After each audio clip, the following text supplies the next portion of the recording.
میرے بھائیوں،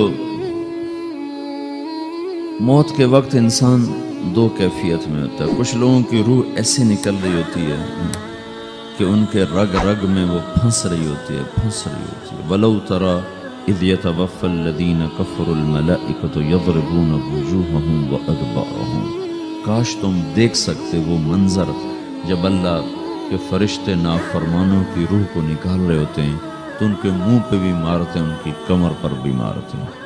اور اخرجوا انفسکم اليوم، نکالو آج اپنی روحوں اور جانوں، اب تم بچ نہیں سکتے ہو۔ وہ پیچھے ہٹنا چاہتے ہیں، رب ارجعون، مجھے واپس کر دے تھوڑی دیر کے لیے، لعلی اعمل صالحا، اب میں پورا ٹھیک مسلمان بن کے چلوں گا۔ تو اس کے جواب میں ہوتا ہے، اور حدیث پاک میں آتا ہے کہ ملک الموت اترتا ہے، اس کے ساتھ 4 فرشتے ہوتے ہیں۔ وہ 4 فرشتے آتے اس کی پٹائی شروع کر دیتے ہیں۔ ابھی پرسوں یہ حدیث میں نے پڑھی ابن ماجہ میں کہ ملک الموت کہتا ہے ایتھا النفس الخبیثہ کانت فی الجسد الخبیث، اے خبیث روح جو خبیث جسم میں تھی، اخرج، باہر آؤ۔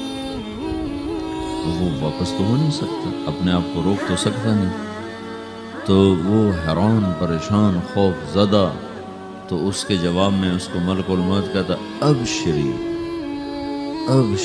بحمیم وغساق وآخر من شکلہ ازواج، تیار ہو جا خوفناک عذاب کے لیے اور کھولتے پانیوں کے لیے، کانٹے دار جھاڑیوں کے لیے اور بے شمار عذاب کی شکلوں کے لیے۔ تو اس کی روح کو جب کھینچتے ہیں تو رگ رگ سے وہ کٹ کے نکلتی ہے، تو سارا وجود زیر و زبر ہوتا ہے، سکرات کا درد ساری دنیا کے دردوں پر حاوی ہے۔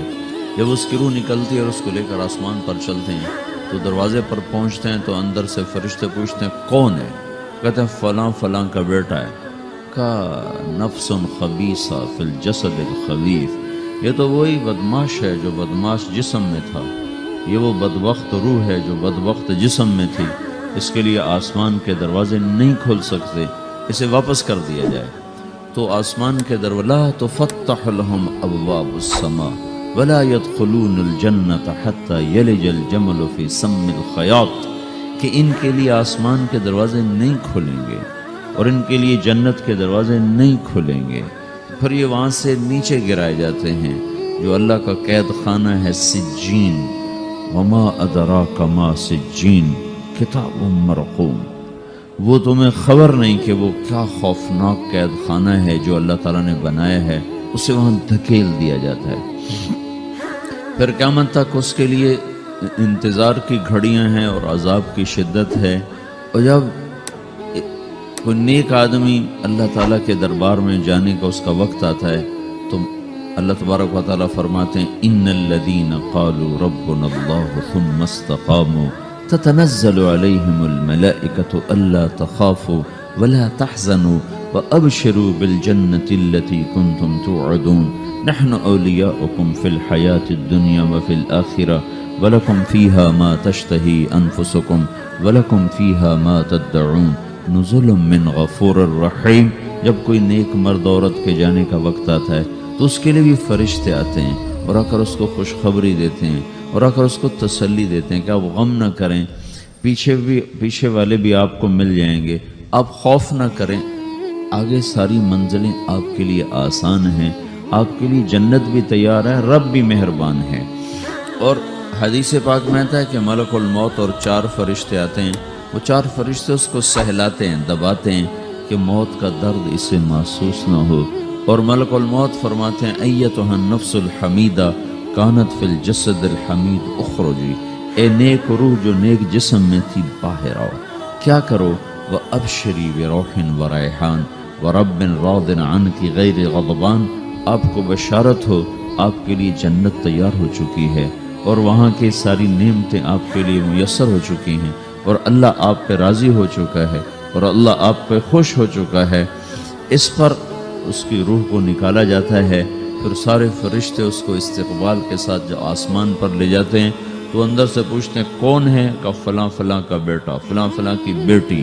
کہتے ہیں نفس حمیدہ فی جسد حمید، یہ تو نیک روح تھی جو نیک جسم میں تھی، مرحباً بہی، اس کو ہم سب استقبال کس کا کرتے ہیں، اور ایک دم آسمان کے دروازے کھلتے ہیں، پھر وہ پہلا، دوسرا، تیسرا، چوتھا سارے آسمان پار کرتا ہوا اللہ پاک کے عرش کے نیچے جھک کے جا کر، مرد ہے یا عورت، وہاں جا کر سجدے میں سر رکھتا ہے، اور اللہ تعالیٰ فرماتے ہیں ہاں اس نے ہمیں خوش کیا، ہم اسے خوش کریں گے، اور اس کو عافیت کے ساتھ وہاں آسمان میں، پہلے آسمان سے لے کر اللہ کے عرش تک یہ سب ویٹنگ روم بنے ہوئے ہیں، جہاں اللہ اپنے اپنے درجات کے مطابق جنت والوں کو ٹھہراتا ہے، اور وہ انتظار گاہ ہے، اور وقت ختم ہو جاتا ہے، لہٰذا انتظار کی جو تکلیف ہے وہ بھی ختم ہو جاتی ہے، وقت ختم تو انتظار کا احساس ختم، اور ٹائم کے گزرنے کا احساس ختم۔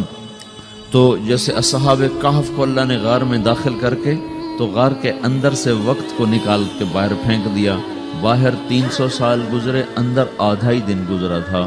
وہ جب اٹھے ہیں تو وہ 25 برس کا نوجوان 325 سال کا ہو کے نہیں اٹھا، وہ 25 سال کی عمر میں اٹھا ہے، نہ ناخن بڑا ہے، نہ مونچھیں بڑی ہیں، نہ ان کی داڑیاں لمبی ہوئی ہیں، جو کہ تو زندہ تھے، مر نہیں گئے تھے، تو زندہ کے تو بال بھی بڑھتے ہیں، ناخن بھی بڑھتے ہیں، لیکن وہ اس طرح اٹھے کہ 300 برس گزر گئے، اور 25 برس کا نوجوان 25 سال کی عمر میں اٹھا ہے، 20 برس کا 20 برس کی عمر میں اٹھا ہے، اور وہ کہنے لگے کم لبثنا، بھائی کتنا ٹھہرے ہیں، کہ یومن او بعد یومن، لگتا ہے کوئی دن آدھا دن ٹھہرے ہیں۔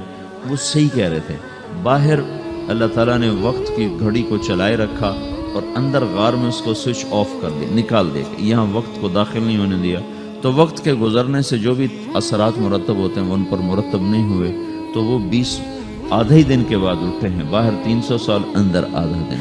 یہی کچھ اللہ تبارک و تعالیٰ برزخ میں کر دیتا ہے، وقت کو ختم کر دیتا ہے، گزرنے کا احساس نہیں ہوتا ہے۔ تو اس طرح میرے عزیزو، یہ دو موتیں ہر انسان دیکھتا ہے، یا وہ جنت کے فرشتوں کا استقبال دیکھتا ہے، یا جہنم کے فرشتوں کی مار اور پٹائی کو سہتا ہے۔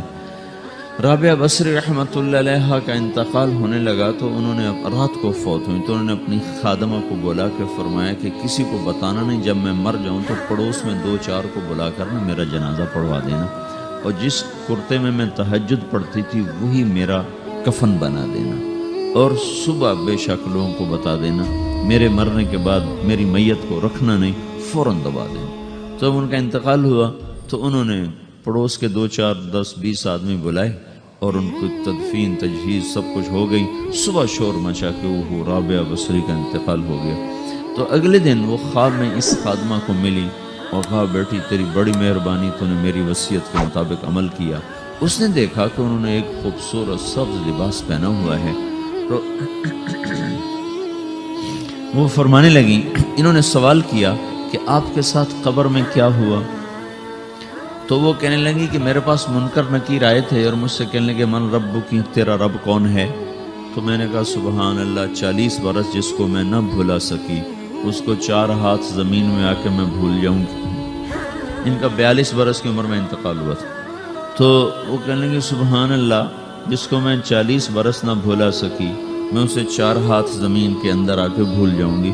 تو منکر نکیر کہنے لگے اس کا کیا حساب لینا؟ پھر انہوں نے پوچھا کہ وہ آپ کا وہ کرتا کہاں گیا تہجد والا جس میں آپ کو کفن دیا تھا؟ کہا وہ اللہ نے مجھ سے لے لیا ہے اور میرے اعمال کے خزانے میں رکھ دیا ہے، قیامت کے دن میرا وہ کرتا بھی میرے ترازو میں تولا جائے گا، اور مجھے یہ لباس پہنایا ہے جو جنت کا لباس ہے۔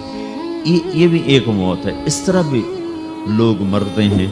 اور دوسری بھی ایک موت ہے، ہمارے علاقے کی بتا رہا ہوں، اپنے علاقے کی۔ ایک ذمہ دار مر گیا، اس کی قبر کھودی، ساری بچھوؤں سے بھری ہو، ایسے جیسے چیونٹیاں پھر رہی ہو، تو انہیں وہ بند کر کے دوسری کھودی، ساری بچھوؤں سے بھری ہو، پھر وہ بند کر کے تیسری کھودی، ساری بچھوؤں سے بھری ہو۔ قبرستان میں اتنے بچھو کہاں سے آ گئے؟ یہ زمین کے بچھو نہیں ہیں، یہ آخرت کی بلائیں ہیں جس کے ساتھ اب اسے قیامت تک رہنا ہے اور گزارا کرنا ہے۔ تو یہ 2 طرح کی موتیں روزانہ لوگ مرتے ہیں، روزانہ لوگ مرتے ہیں۔ جب نماز کا وقت ہوتا ہے ملک الموت ساری دنیا کا چکر لگاتے ہیں، اور دیکھتا ہے کون پڑھ رہا ہے کون نہیں پڑھ رہا، کون پڑھ رہا ہے کون نہیں پڑھ رہا۔ جو نماز کی پابندی کرتا ہے اس کی موت آسانی سے ہوتی ہے، جو نماز میں غفلت کرتا ہے اس کے ساتھ موت کے وقت شدت اور سختی اختیار کی جاتی ہے۔ تو بھائیو، یہ ایک جسم ہے، ایک روح ہے۔ روح باقی رہنے والی چیز ہے، جسم مٹ جاتا ہے، پھر اللہ سے قیامت کے دن نیا جسم عطا فرمائے گا، ایک نیا جسم دیا جائے گا۔ روح وہی ہے جو اللہ کے خزانوں میں جمع ہو جاتی ہے۔ نافرمان کی سیاہ کالی روح ہوتی ہے، فرما بردار کی روشن چمکدار روح ہوتی ہے۔ تو اللہ نے کچھ تقاضے جسم کے رکھے ہیں اور کچھ روح کے رکھے ہیں۔ جسم کے تقاضے پورے نہ کرو تو یہ پریشان ہو جاتا ہے، روح کے تقاضے پورے نہ کرو تو یہ پریشان ہو جاتی ہے۔ روح کی پریشانی جسم سے زیادہ ہے، چونکہ روح کی طاقت جسم سے زیادہ ہے۔ جسم مٹی سے بنا ہے، اس کی غذا بھی مٹی سے نکلتی ہے۔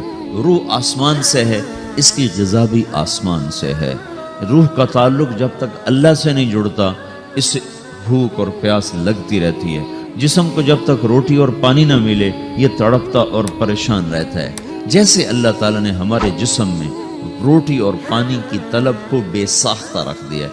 میں بیان کے دوران بھی پانی پی رہا ہوں، آپ دیکھ رہے ہیں کہ میرا حلق سوکھ جاتا ہے، مجھے طلب محسوس ہوتی ہے پانی، حلق سوکھتا ہے پانی کی طرف بھاگتے ہیں، بھوک لگتی ہم روٹی کی طرف بھاگتے ہیں۔ یہ ایک ایسا اندر میں آٹومیٹک سسٹم ہے کہ ہم اس کو آف نہیں کر سکتے۔